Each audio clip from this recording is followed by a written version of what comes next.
गर्मियों के दिन थे। मनसुख अपना लेमन सोडा का ठेला लेकर बाजार जाता है और बाजार में अपनी जगह पर ठेला खड़ा करके लेमन सोडा बेचने लगता है।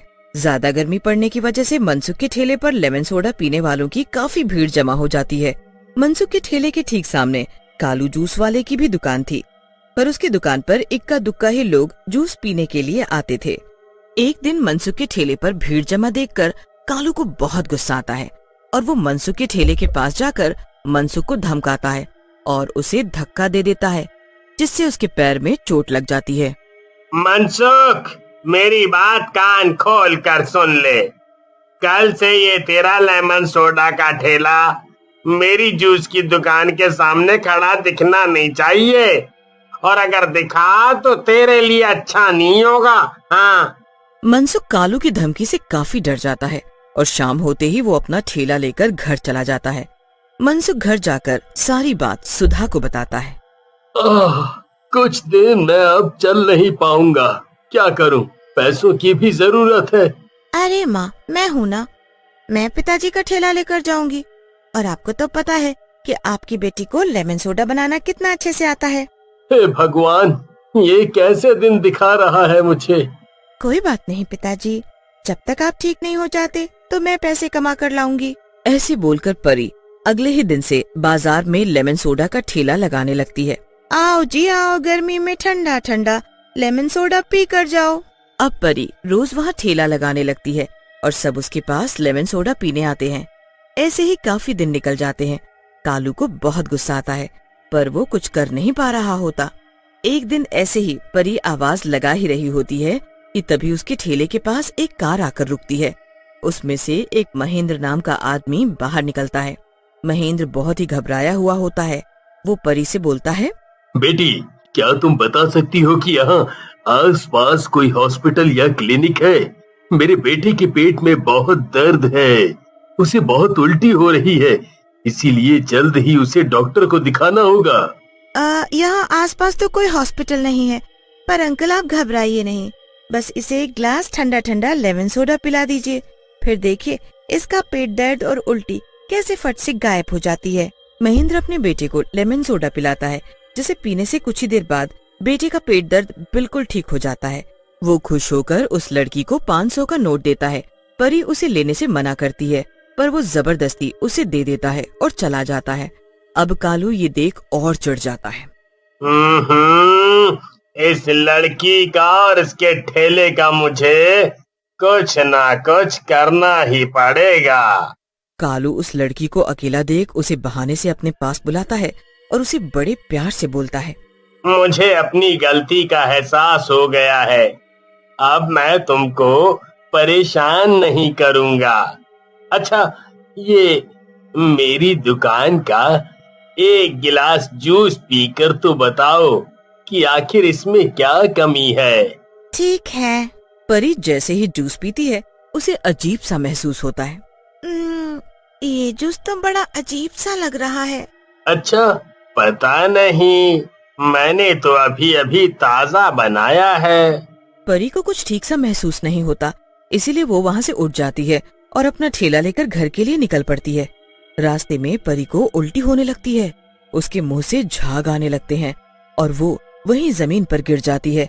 जब आसपास के लोग आकर उसे देखते हैं तो परी मरी हुई पड़ी होती है। परी के माँ बाप को जब इसका पता चलता है तो वो बहुत रोते हैं। हमारी नन्ही सी गुड़िया को जाने किसने जहर पिला दिया। दोनों रो ही रहे होते हैं कि इतने में वहाँ परी चुड़ैल के रूप में आ जाती है। चुड़ैल को देख दोनों चिल्लाने लगते हैं, मैं चुड़ैल नहीं, आपकी बेटी परी हूँ, और मुझे किसी ने नहीं, उस कालू ने जहर पिलाकर मार डाला। मैं उसे अब नहीं छोड़ूंगी, उसकी दुकान भी नहीं रहने दूंगी और मैं उसे मार डालूंगी। मेरी बेटी, सच में? हाँ माँ, उस कालू ने बहाने से मुझे जहर वाला जूस पिला दिया और मैं उसे पीकर तड़प तड़प कर मर गई, पर मैं उससे बदला लेना चाहती हूँ। मैं चाहती हूँ पिताजी कल से लेमन सोडा का ठेला लेकर वहीं खड़े हों और मैं भी साथ में जाऊंगी। अब वो हमारा कुछ नहीं बिगाड़ पाएगा। आप बस मुझ पर यकीन करो और जैसा मैं बोल रही हूँ वैसा ही करो। परी के माँ बाप उसकी बात मानते हैं और अगले ही दिन मनसुख ठेला लेकर वहीं जाकर खड़ा हो जाता है। चुड़ैल भी वहीं खड़ी होती है। पर वो बस मनसुख को ही दिख पा रही होती है। कालू मनसुख को देख एकदम दंग रह जाता है। अबे कल ही तेरी बेटी मरी है और आज तू ठेला लेकर आ गया। कुछ शर्म वरम है या नहीं? शर्म तो तुमको आनी चाहिए, मुझे नहीं। ओए मनसुख, अपनी बकवास बंद कर और निकल यहाँ से, वरना वरना क्या? बोल बोल, वरना क्या? तेरी इतनी हिम्मत, तू मुझसे पंगा लेगा? तुझे अभी बताता हूँ। कालू गुस्से में अपनी दुकान से बाहर आता है कि वहाँ खड़ी चुड़ैल कालू पे अपना पैर लगा देती है और कालू सीधा वहीं पड़े गोबर में सन जाता है। उसका पूरा मुंह गोबरमय हो जाता है। कालू को ऐसे देख वहाँ खड़े लोग जोर जोर से हंसने लगते हैं और उसका खूब मजाक उड़ाते हैं। देखा पिताजी, मैंने कैसे इसे गिरा दिया। अब आया ना मजा? देख देख, जाकर अपनी शक्ल देख पहले, फिर आकर मुझसे लड़ियो। तुझे तो मैं बाद में बताऊंगा, छोड़ूंगा नहीं तुझे। मनसुख शर्म से मुंह छुपाकर चला जाता है और पूरा दिन मनसुख आराम से लेमन सोडा बेचता है। चुड़ैल उसको लेमन बनाकर देती रहती है और मनसुख उन्हें लोगों को पिलाता है। उस दिन मनसुख के पास काफी पैसे हो जाते हैं और दोनों घर वापस आ जाते हैं। आ गए तुम दोनों? हाँ माँ, और आज मैंने उस कालू को खूब सबक सिखाया। वो सीधा गोबर में जाकर गिरा। सच में उसके ऊपर लोग कितना हंस रहे थे, बड़ा मजा आया। परी को ऐसे खुश देखकर उसके माँ बाप की आंखों में आंसू आ गए। काश तू जिंदा होती, काश हम तुझे बचा पाते। काश तुझे हमने उस दिन जाने ही ना दिया होता।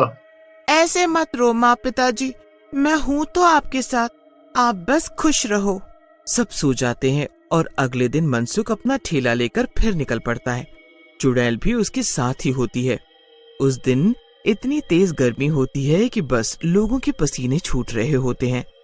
कालू की दुकान बिल्कुल खाली होती है, कोई उसके पास नहीं जाता। अब तो कालू को समझ ही नहीं आ रहा होता कि आखिर ये वही डरपोक मनसुख है, तो इतना ताकतवर कैसे हो गया। मुझे कल कुछ बड़ा सोचना होगा।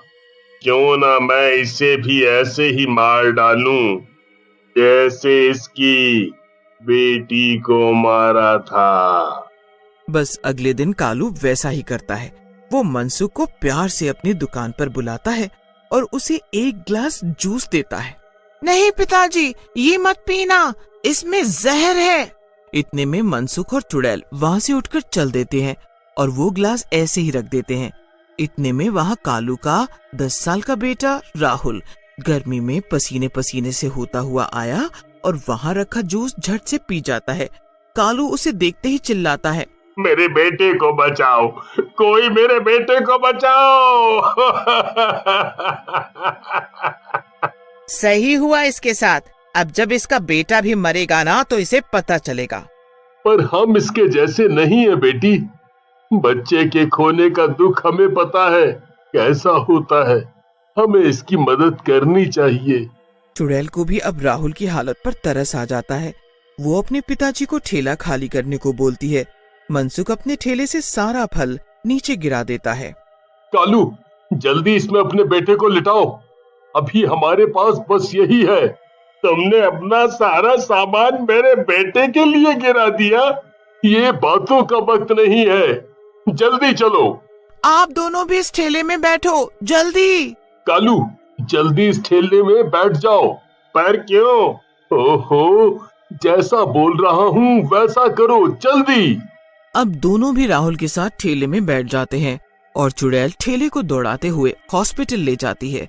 सब लोग ये देखकर हैरान रह जाते हैं कि आखिर ठेला अपने आप कैसे चल रहा है।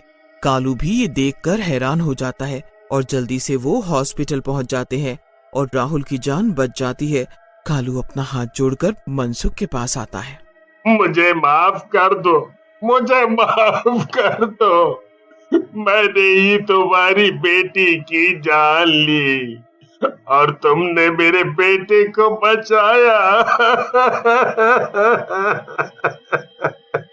मुझे माफ कर दो। हाँ, मुझे पता है कि तुमने ही मेरी बेटी को जहर दिया था और मैंने नहीं, उसने बचाया है तुम्हारे बेटे को। वो मरने के बाद चुड़ैल बनकर हमारी मदद करने आई और तुमको सबक सिखाने, पर आज उसने ही ठेला चलाकर वक्त पर राहुल को हॉस्पिटल पहुंचा दिया। क्या सच में? कहाँ है वो? मैं उसे देखना चाहता हूँ, उससे माफी मांगना चाहता हूँ। वो बस हमको दिखती है, तुमको नहीं दिखेगी, पर वो अभी यही है, तुम्हारे सामने। कालू हाथ जोड़कर से अपने किए की माफी मांगने लगता है। चुड़ैल उसे माफ कर देती है। कालू उसके बाद कभी मनसुख को परेशान नहीं करता।